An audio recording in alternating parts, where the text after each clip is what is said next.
Welcome to Behind the Veil. Now, here is your transformational coach, Tammy Hawk. And if I could give you one thing on this call that would make the biggest difference for you, what would that one thing be? So the one thing that you could give me clarity on is I know that I'm destined for a higher purpose, but I have stuff that's holding me back, and I'm very aware of that. And so I think the one thing that you could give me is just the reassurance that I am, doing the work that I need to do, but also like the permission to resolve this issue within myself. Because I think the way that it started, was in childhood, and children sometimes like need permission for things. And so I think that that's kind of where I'm really stuck, because I don't think that I'm going to get that from my parents, obviously. So it's like I need another adult to tell me that it's okay to get rid of this. I love that. Okay. And what do you feel like you need permission for? I need permission for the ability to show up as who I really am authentically, and not worry about how other people are going to perceive that, and what emotional state that they're going to have. Because I feel like I always hold back because I don't want someone's emotional state to kind of take over. And so it really comes from, being seen and not heard kind of thing. Like it's really that. So I need to be able to be seen, heard, and understood. So what is the fear around someone else's emotions overpowering yours? What's the fear there? The fear is that I will make that other person like lash out or explode, or, have some sort of like reaction that's going to cause either physical harm, emotional harm, like some sort of harm. So it's really the fear that's tied to that. So you stay small because you don't want to make anyone else lash out. Yeah. Okay. So let's go into your adult relationships, because you have some very interesting adult relationships. Your history, your pattern. My goal here is to really get very, very clear on these patterns that have been created, we'll say, in your adult life from age 20 on. You can go a little bit earlier if you think it will add to the pattern, but let's go from age 20 to the current. By the way, do you want me to use another name for you, or not use your name? No, you can use my name. It's fine. Okay. Because we can edit it out, just so you know. Yeah, no, it's fine. Okay. So, Angela, let's look at the pattern, right? So if you could look at the people, let's start here. Look at the people that you've been in romantic relationships in your adult life from 20 till now, and let's find their commonalities. Because when you say things like, I don't want to make other people lash out, automatically I'm thinking, oh, you've been with some pretty explosive people. Absolutely. Yeah. And also I'm thinking, which parent did you have to be careful of the lashing out? My father. Yeah. Okay. So this makes total sense. And my grandfather. And apparently it goes back, as far as I know, I only know till grandfather, because it's a little spotty before that, because my grandfather didn't know his father. So there's a whole thing behind that too. My guess is it would go right down the line, because I know human patterns. Okay. So let's look at those. So you modeled after your mom, and you attracted mates like your father. Right. My first husband was definitely almost a carbon copy of my father in so many different ways that I didn't even completely understand until after I left him. Okay, so let's look at him. What was he like? He was very intelligent, very able to go like deep into different things, very willing to explore, um, and just also kind of a huge risk taker. And sometimes the risks were like very dangerous or illegal or, just very frightening to most people. Mm-hmm. But he was also could be very explosive when he got upset, could be easily triggered. Um, yeah, he was just almost exactly like my dad in so many different ways. And at first, he was very rebellious against anything that was like organized, um, like the military or, something that required a lot of discipline. But I found out later that he actually went down that path after we split up. So that was kind of interesting. But my father was career military. So, there's a whole lot that goes on behind the scenes of that. Okay. And then how long did that relationship last? So we started dating when I was 16, and we had a long distance relationship for about 2.5 years. And then I got engaged at 19, and we got married when I was almost 22. Okay. And then you broke up when? You got Um, divorced at 22? no, I got divorced when I was 24. 24. Okay. Yeah, so our marriage didn't last very long when we actually got married, Yeah. but we had been together since I was 16. Yeah, it's a long time. Yeah. Okay. And then okay, then what? So you once your marriage with him ended, then what? Then actually before it ended, I found my first love from high school, and we rekindled our relationship. So And 24? So it was yeah, so before it well, ended. so Did we you Yeah, go ahead. so before it ended, I was really struggling, really thinking that I was potentially suffering with some sort of mental illness. I have a lot of mood disorders in my family, so I was really thinking that I could potentially be bipolar. And what's really interesting about that is I found out later that my first husband was diagnosed bipolar later on. And so I feel like I might have been picking up on some of that, from him.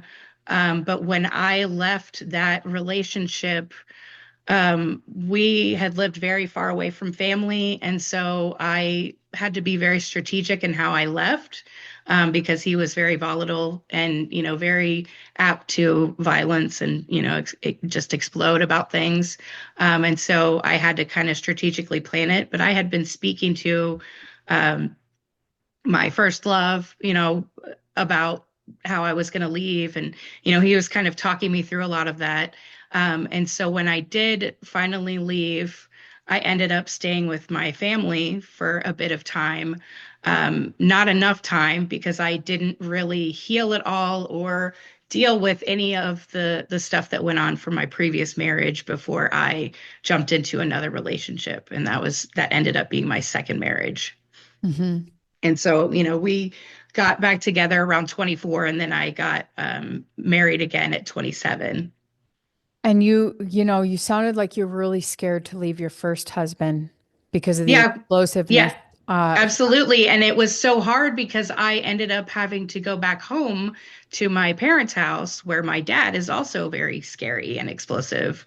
And so it was like I left one situation like that and, came into another. Hmm. But I knew that if that was the place that I went, I knew that my ex wouldn't try to, hurt me or do anything to me because he and my dad had already tried to kill each other at one point. Mm.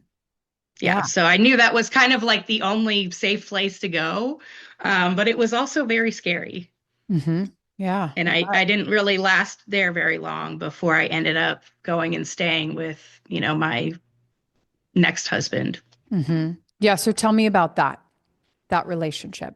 So that relationship was basically a lot of me trying to get him to be like the person that I wanted him to be.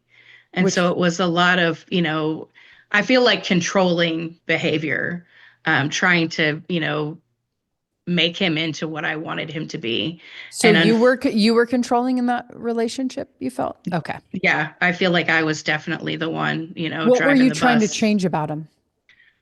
I think in a way, I wanted him to be more like the good qualities that my first husband had, more like independent, dominant, like, risk taking, all of that stuff.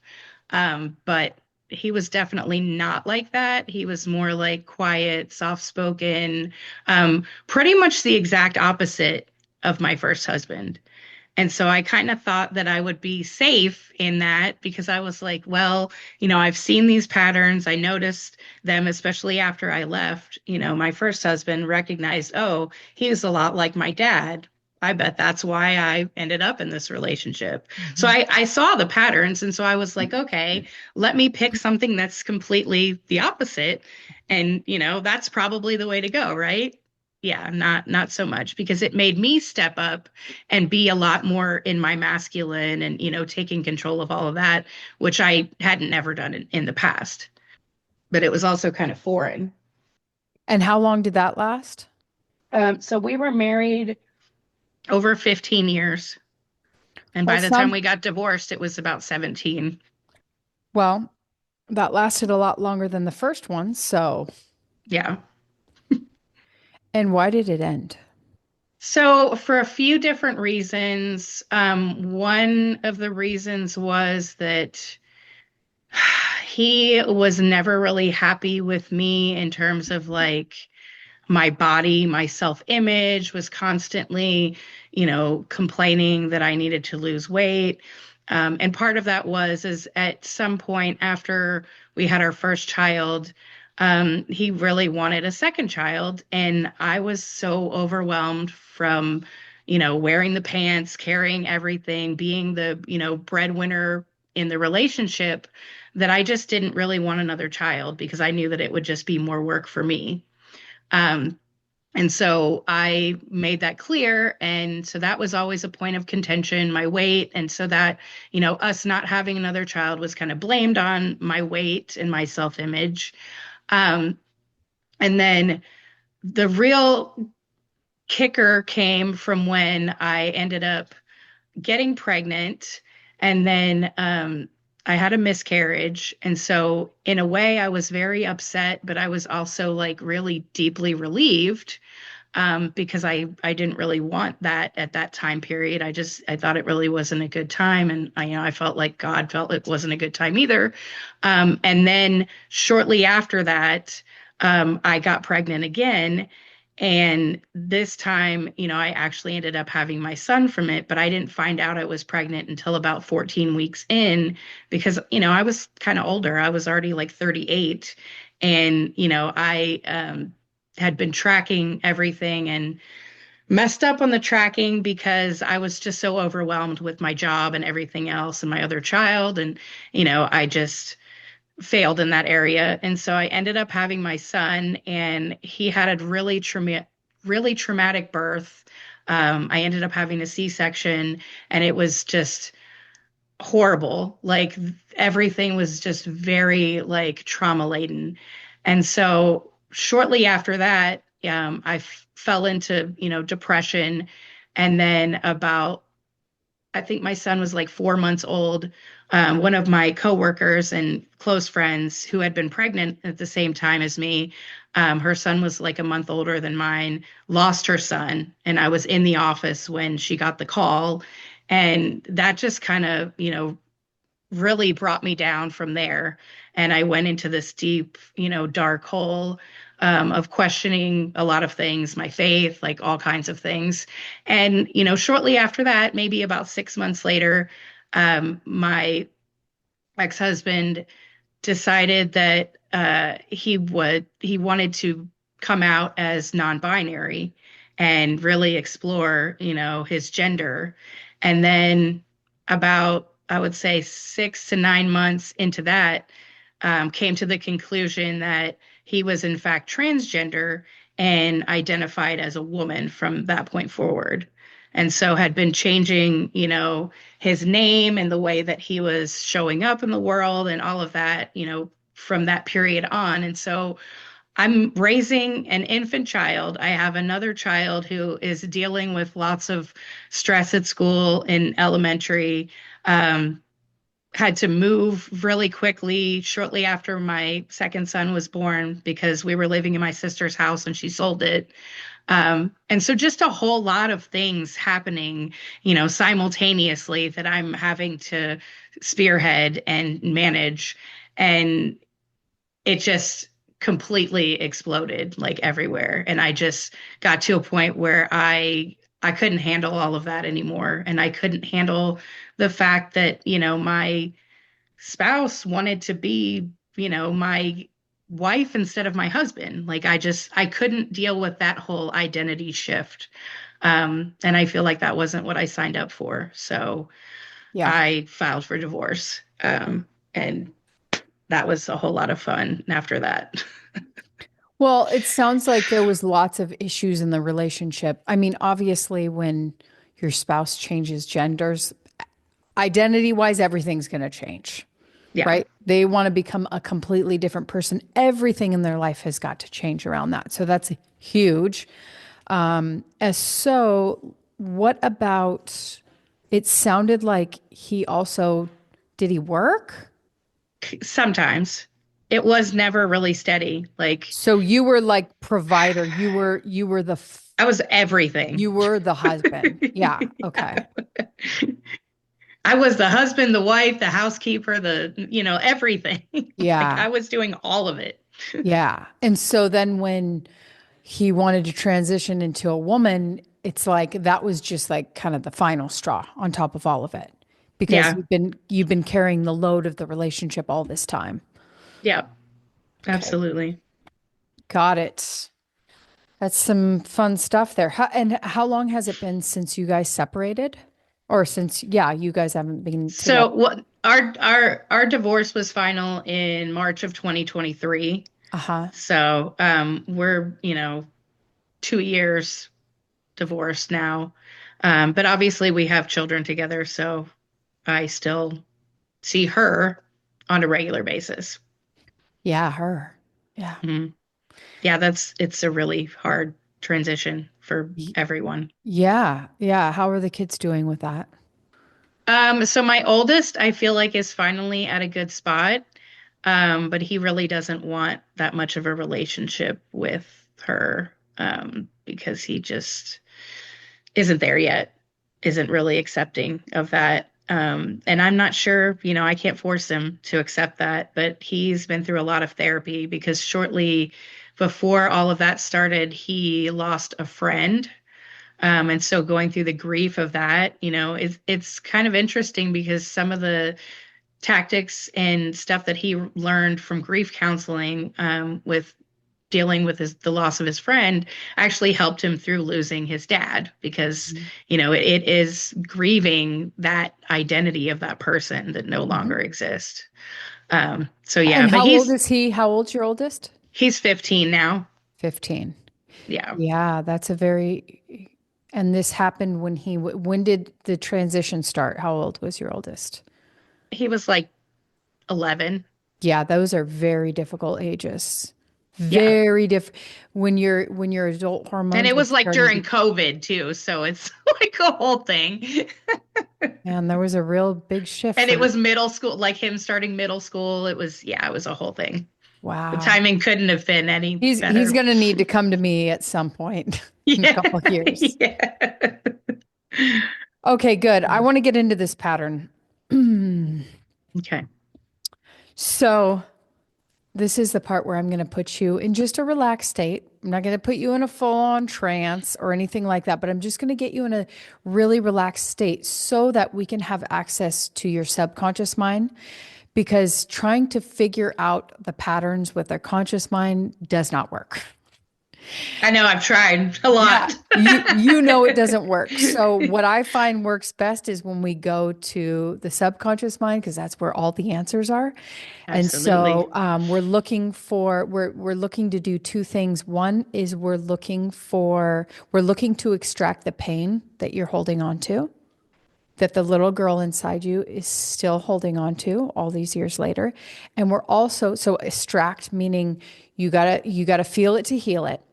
And then the other part of that is to find the beliefs that you created that are creating this pattern, because everything goes back to a belief, right? Hmm. If I believe that men, I'm going to use my commands because I also grew up with a very violent father. So my beliefs that I found when I would do this process is men are scary, men hurt me. You know, men can try to control me. I'm finding these beliefs. We're looking to find those beliefs in you that are creating this pattern. So those are the two things we're looking to do. Extract the pain. So when the pain comes up, it is very important that instead of resisting it, because most of us have this natural desire to resist the pain. So we choke it down, and I want you to let it come up. And as it comes up and out, it moves out of your system. You don't stay sad. If you don't resist the pain, it only takes 90 seconds to dissolve it. That's not very long. And sometimes I can totally handle that. sometimes I can even dissolve it. Sometimes I can even dissolve it faster with some of my methods, but it doesn't work if you resist it. You kind of just have to surrender to the pain. If the tears come up, if it's anger, if it's whatever, you got to let yourself feel it to heal it. And then it moves out. So I like to tell people that ahead of time, because the natural desire is to like resist crying. Oh no, I'm not You're not I'm one of not one to those. resist crying. No, no. Well, yeah. Okay, good. So you have your Kleenex. I do. Good job. Okay, so this is the part where you're going to get as relaxed as possible. So you can move your body around just to get all the wiggles out. No one's going to see you, so you don't have to worry. They're only going to see me. Okay, and I want you to close your eyes and become aware of your breath. I want you to track it as it comes in and goes out. And as you become aware of it, I want you to notice as you're taking deeper, longer, slower breaths, I want you to follow that breath into the body. In fact, I want you to breathe it deeply into the base of your spine. And as you exhale, I want you to see yourself just letting go of all the resistance in your body, all the tension, all the tightness. Just see yourself letting go, completely relaxing. I want you to become aware of the earth rising up to support your body. Just feel the support of the earth beneath you. And I also want you to become aware that right above your head, about an inch from your scalp, is a big healing bubble of energy. And first impression, I want you to give that bubble a color, a healing, beautiful, peaceful color. What color would that be? Yellow. Yellow. Perfect. So I want you to connect with that yellow bubble above your head, this healing, loving energy. And I want you to notice, become aware, and recognize that at the top of your head, it's like a moonroof. And I want you to open the moonroof at the very tippy top of your head to allow in this beautiful yellow calming energy. That's right. And I want you to allow it to stream down, almost like liquid love. I want you to allow it to stream down through the top of your head, filling your entire body with this yellow healing energy, starting with your brain, filling both right and left hemispheres of your brain. And I want you to see it as it moves down. I want you to allow it to go deeper and deeper and deeper on a cellular level. So move it down to your eyes, filling your eyes and your ears, and your nose and your mouth, your entire head with this healing, yellow, peaceful energy. And moving it down your throat and your neck to your shoulders. That's right. Allowing it as it moves down to go deeper, and deeper still on a cellular level. That's right, moving down your shoulders to your arms, your elbows, your wrists, your fingers, allowing that yellow energy to open your heart center. That's right, opening up your chest and your heart to allowing in this beautiful yellow liquid love. That's right. And as it moves down, notice how it's relaxing each and every muscle, how it's allowing the tissue of your body to just let go. Moving down to your abdomen and your hips and your knees and your feet, filling your entire body with this liquid love. That's right. And I want you to take a deep breath in. And as you exhale out, allow that yellow bubble to fill up all around your body, your entire auric field, this big yellow bubble all around your body. So you're held in this beautiful energy of love. Complete. It's so big, it's almost filling the entire room that you're in with this liquid golden love. That's right. And I want you to become aware and realize that as long as you are in this yellow bubble, that you are held and supported, that you're safe, you're completely loved. And if at any point you do not feel safe, I want you to just simply become aware of your yellow bubble. That's all you need. This is your natural state. This is the state of your soul. This is the energy of who you really are. So I want at any point in time where you have an anxious thought to just let it go and become aware of your yellow bubble. And I'm going to have you tune into your body now. So I want you to go all the way inside of your body, deep, deep down, deep, deep, deep, deep, deep down within your body. And I want you to become aware of the conversation we were having about these men that you attract. And we're going to specifically go to your first husband. The explosiveness, the controllingness. And I want you to become aware of how you feel when this man is in his most scary state.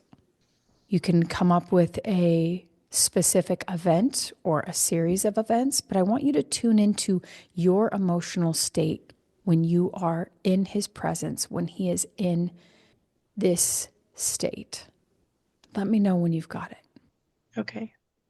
Now notice that there's a place in your body where these emotions stem from originally. I want you to take your hand and place it on that area. First impression. That's right. Go inside of there. What color is it? Red. It's red. I want you to go all the way into the center of that red. Feel it.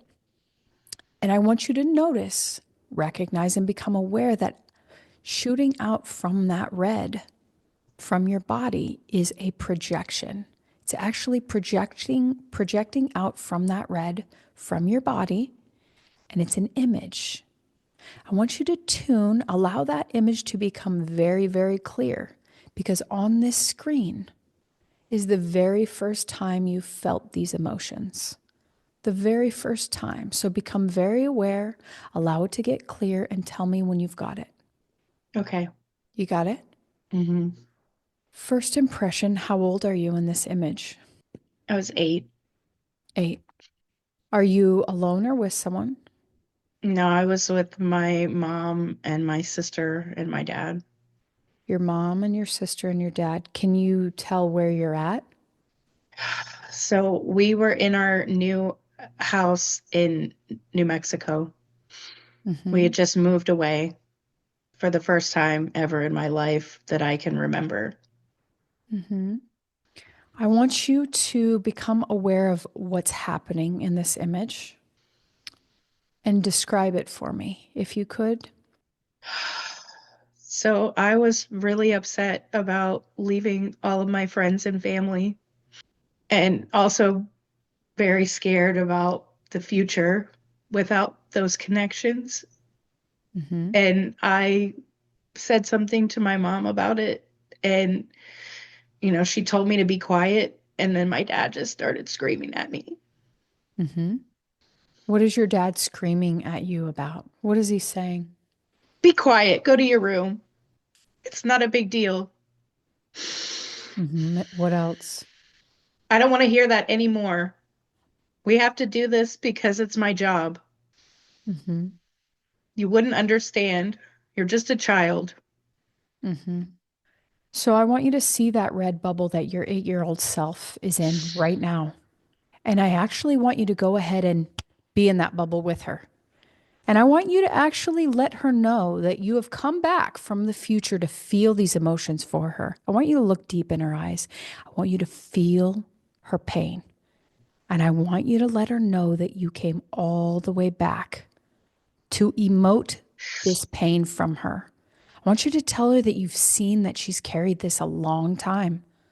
I want you to see and feel for her. So I want you to scoop her up in your arms.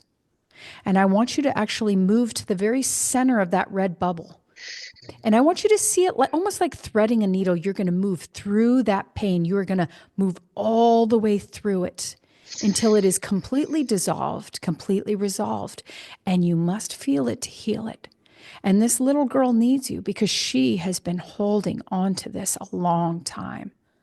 That's right. What is she feeling right here in this moment? Finally feeling supported, like somebody cares about her. Mm-hmm. And she's not afraid of the person. She's not afraid of me. Mm-hmm. She happy to see you. She knows that I love her, and I don't have to act as I don't she doesn't have to act a certain way to get that love. Mm-hmm. She finally feels like it's okay for her to be herself and Mm. have whatever kind of emotion she has. Beautiful.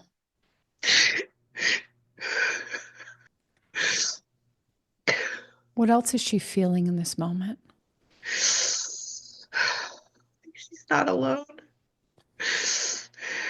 That there's gonna be someone watching over her. Mm-hmm. Somebody that doesn't want to hurt her. Mm-hmm. What does she need to hear from you in this moment? I love you. I love you just the way that you are. Mm. You don't have to be quiet. Mm. You can cry if you need to. You can laugh. And I won't get upset with you for that. Mhm. What else does she need from you in this moment? To understand that she can have other relationships with people that her family doesn't necessarily want her to have. Mm-hmm. And What she is can she? bond with other people. They don't Mm-hmm. have to be related. What is she believing about herself right here in this moment? When her father's yelling at her to be quiet, to stop crying, what is she believing about herself? The, the way that she feels and the way that she experiences things doesn't matter. That it's not important and that it's not valid. That she's not allowed to have her own experience. She doesn't think she's important. No, she's just a child. She doesn't know anything. Children aren't important. No, they're just a burden. They're just something that you have to take care of until you don't. Hmm. Is that her belief or did she get that from someone else? That for her parents. Mm-hmm. Does she want to keep that belief? No. Mm-hmm. Do you want to tell her that it's her choice whether or not she keeps that belief or changes it? Yeah. So I want you to give her the new one you choose for her. Children are incredible miracles. They're everything. And they're the best teachers in life. Mm-hmm. You can learn everything you need to learn from a child Mm-hmm. because they're so open and honest. and genuine and authentic. So do you want to tell her how important she actually is? You are the most important thing in the world, Mm-hmm. and you're beautiful, Mm-hmm. and I love you. What else does she need to hear? What else is she believing about herself in this moment that is just absolute bogusness? That she's not safe, Mm-hmm. and that she's not able to express herself, but mostly the safe part. Mm-hmm.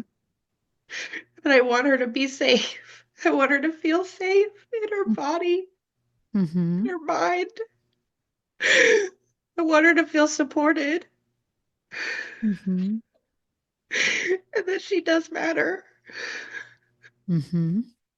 I want you to tell her all those things. I want you to tell her that she's safe there within you, that you are going to keep her safe, that you are going to guide her, that you are going to love her, that from this moment on, she will not be alone because you will come back whenever she needs you, that she's free to express her emotions, that that's actually beautiful.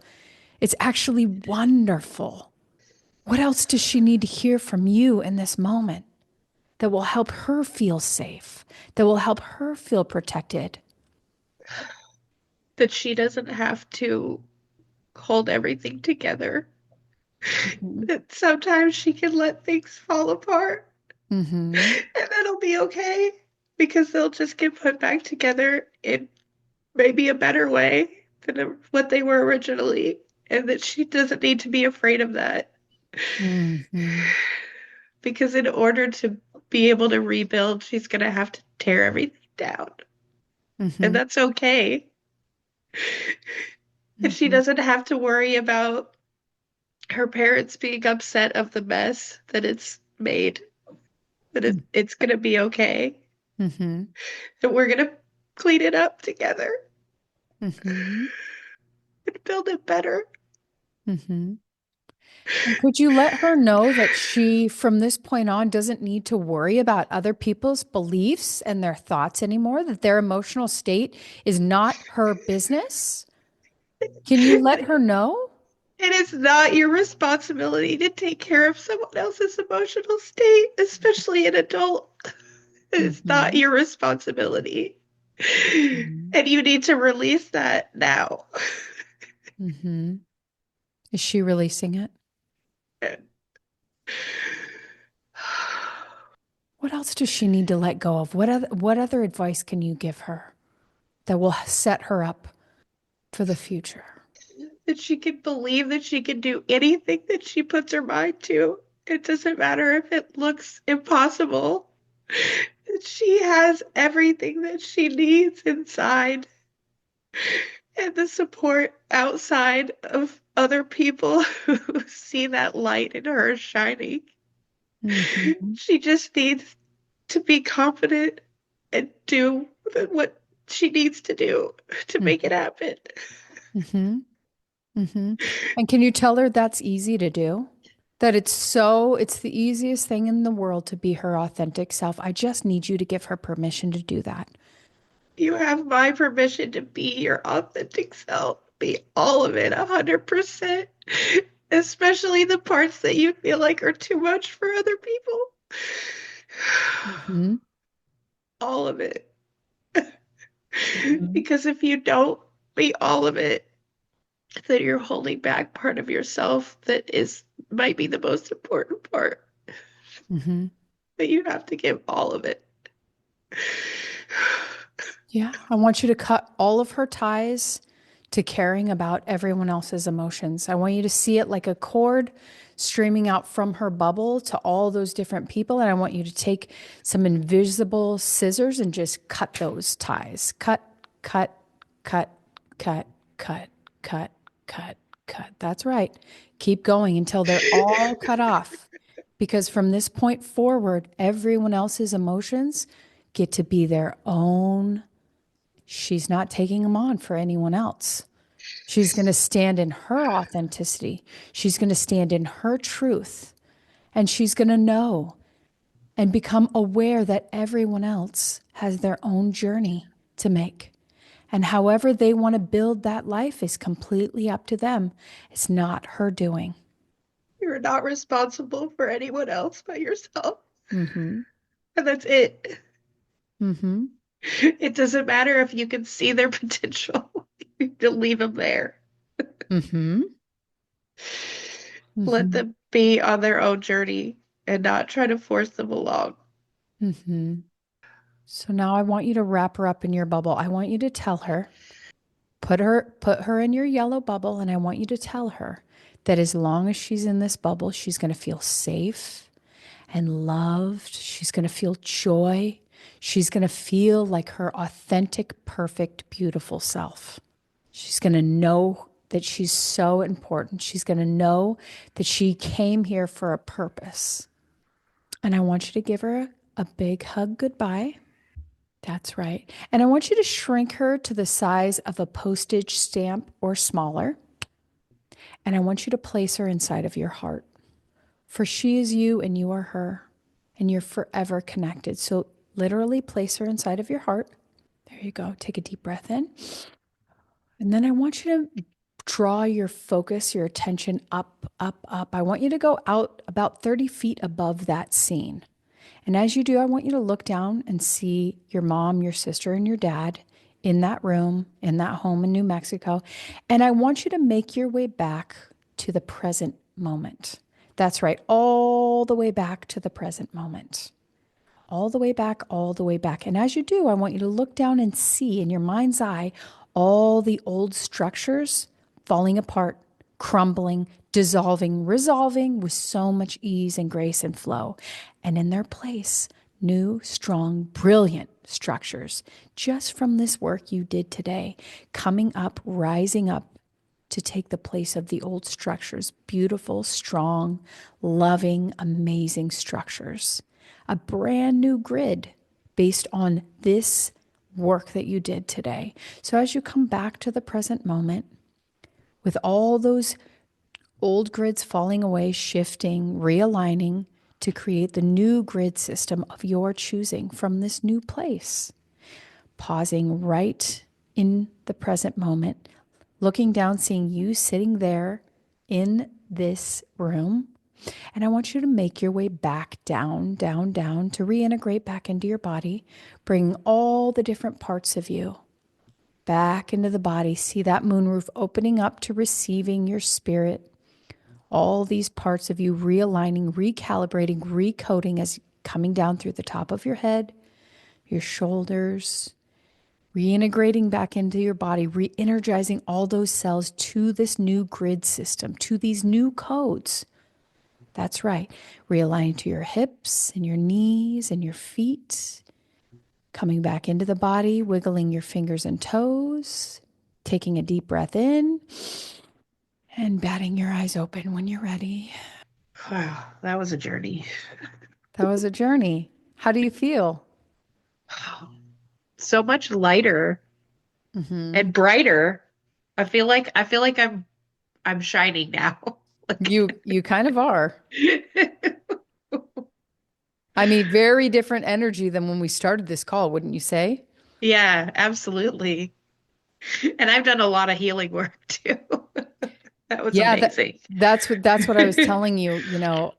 Most people are very surprised at how deep it goes into the codes of your body because your DNA literally holds so much information. Like that's how I can tap into one memory and extract the emotion that was created that still resides within your being. That's incredible. Yeah, I know. Wow. That's why I tell people when I started looking, my journey was such a long journey of healing. And so my goal was like, how can I give my clients the fastest results possible so they're not on this like 30-year journey like I had to be. So, Yeah, yes, and I've done plant medicine healings too, and this is up there with that. This it is a lot. is. but there's a lot more control in this. Yeah. Plant-based medicine certainly has its place, but it is sort of it's less controlled. I like this because I can control it.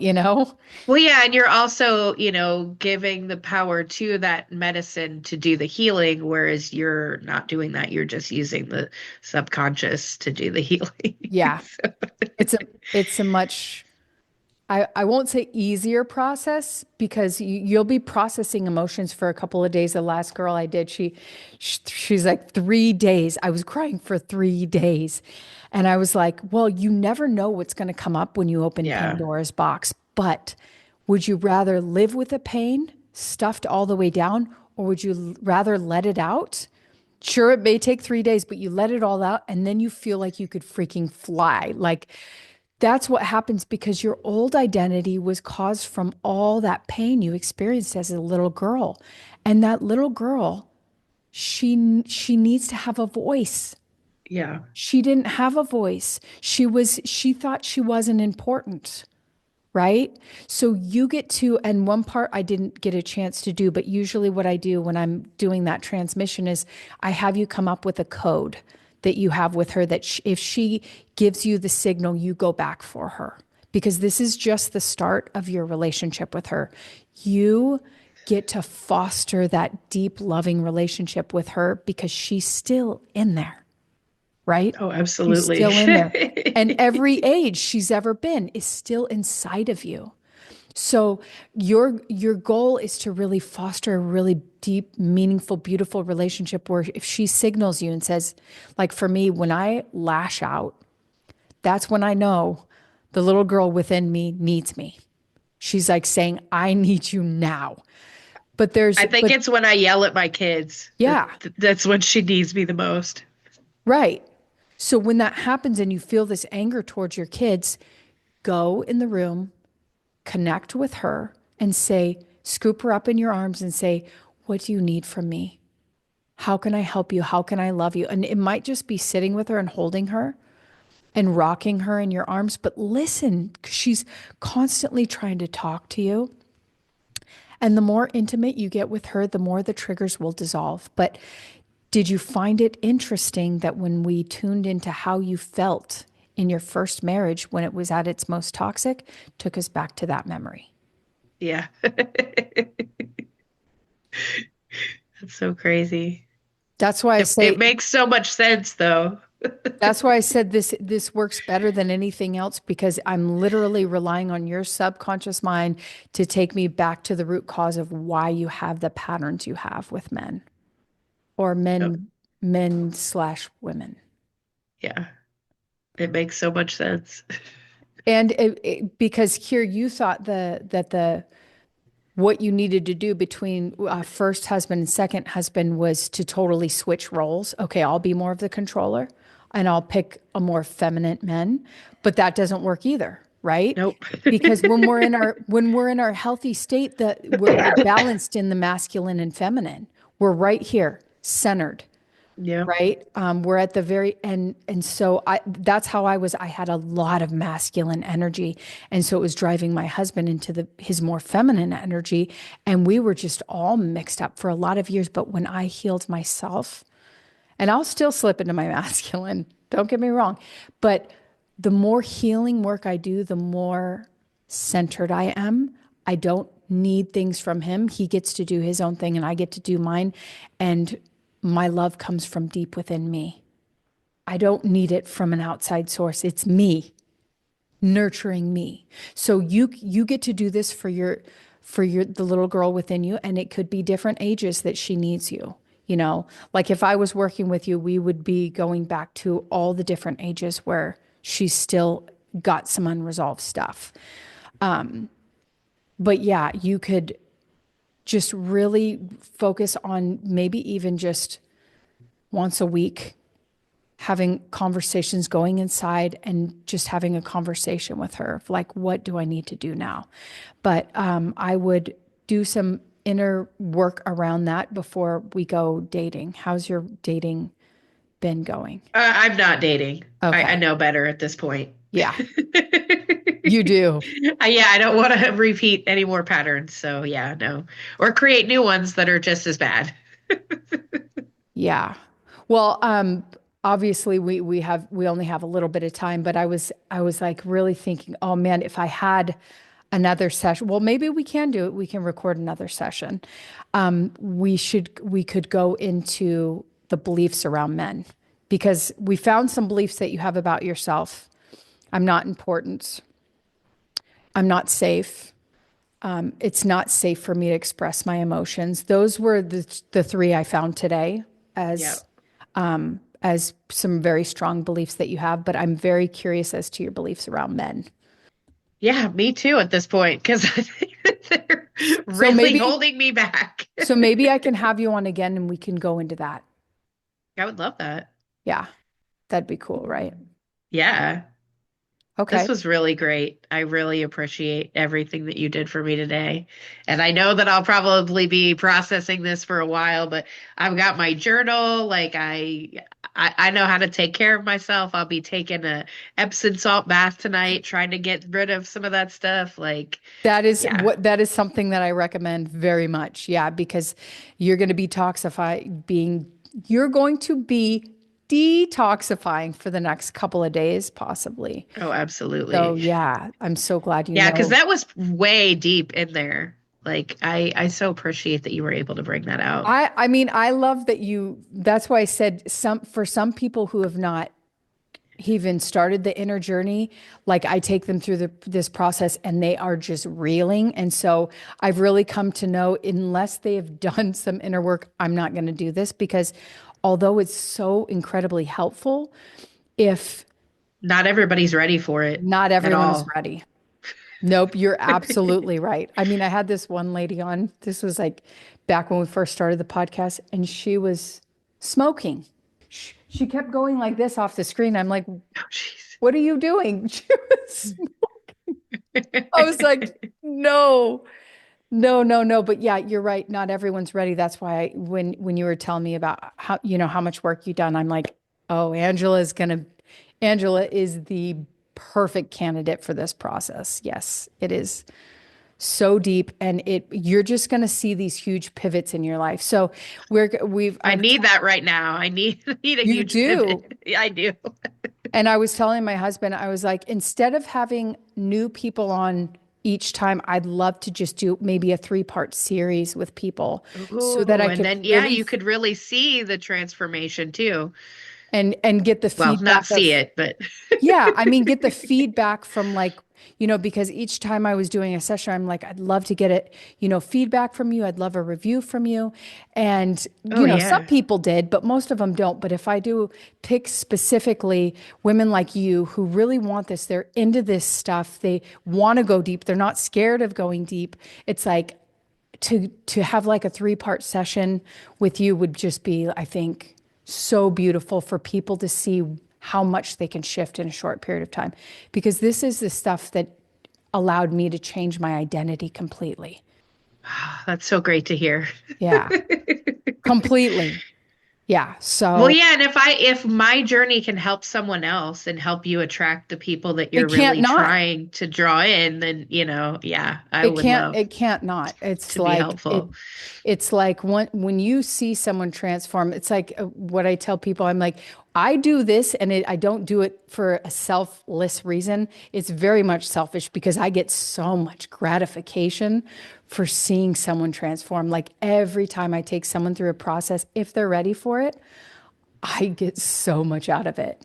So it's a give for me. It's absolutely a That's give. so awesome. I Yeah. love that. And I really feel the same for you because you know how you said I want the reassurance and the permission. Well, Yeah. you gave it to yourself today, Yes.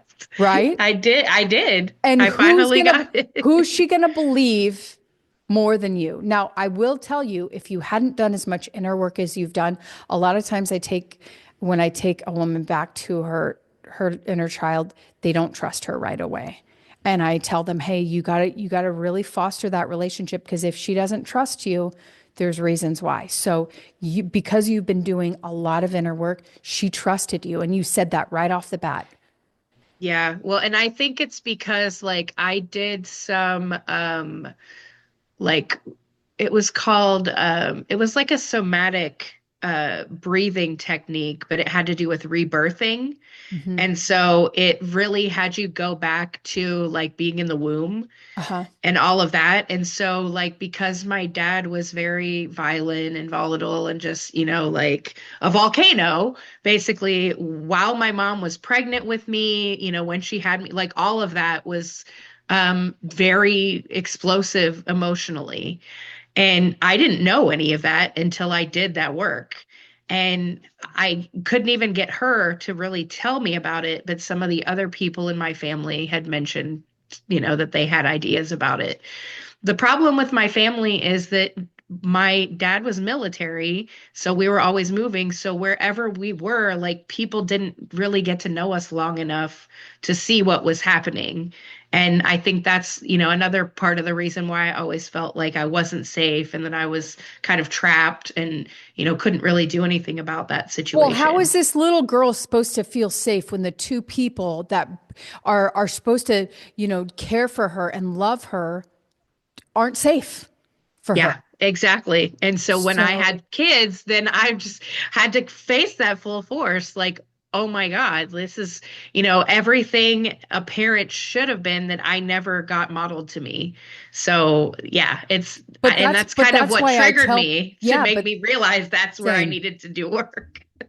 Same. I wouldn't have even started on my journey unless I became a mom. Because I remember when I had my first and I looked at her and I was like, "Oh, I'm going to fuck her up. I'm going to fuck her up if I don't get help." And so it was really that was my calling to change the pattern. But look at us light workers who, step up and say, "I'll heal the lineage. Yeah, I'll heal the lineage." Like because that's really what it is. That's what we're we doing. are we are the change makers because we are changing the lineage. Because when you go on your healing journey, you're going to notice your parents healing indirectly. You're going to notice your kids healing indirectly. That's what I noticed. My kids changed, my marriage changed, my parents, everything around me changed because I shifted. Because I chose a new thing, because I created a new system that they had never seen before. So that's why I tell anyone who comes on, I'm like, I'm so grateful for you. You're one of the few change makers that signed up and said, it's going to be challenging, but I am doing this. Absolutely. Well, and I'm an Aquarius, so I'm already feeling that Uh-huh. way. Yep. And then if you know human design, I'm also a projector. So, Okay. Yep. I don't know a lot of human design. I'm just now starting to get into it, but that's really, um, as the biggest thing is getting really curious about you. Who am I? Why do I yeah. do this? What's up with this? What's up with this? Get so curious about why do I believe that I'm not important? Oh, it goes back there. Oh, it's a belief that came from my father's side, my mother's side, my whatever. Get so curious about yourself because as you learn about you, you're going to shift and say, yeah, I'm changing this one, changing that belief, no longer taking on that. But it all starts with the curiosity about you. So learning, learning your human design, learning your astrology chart, learning all these things is all, I believe, the clues we gave ourselves before we came into this physical life as to the purpose the thing we came here to do. Like Absolutely.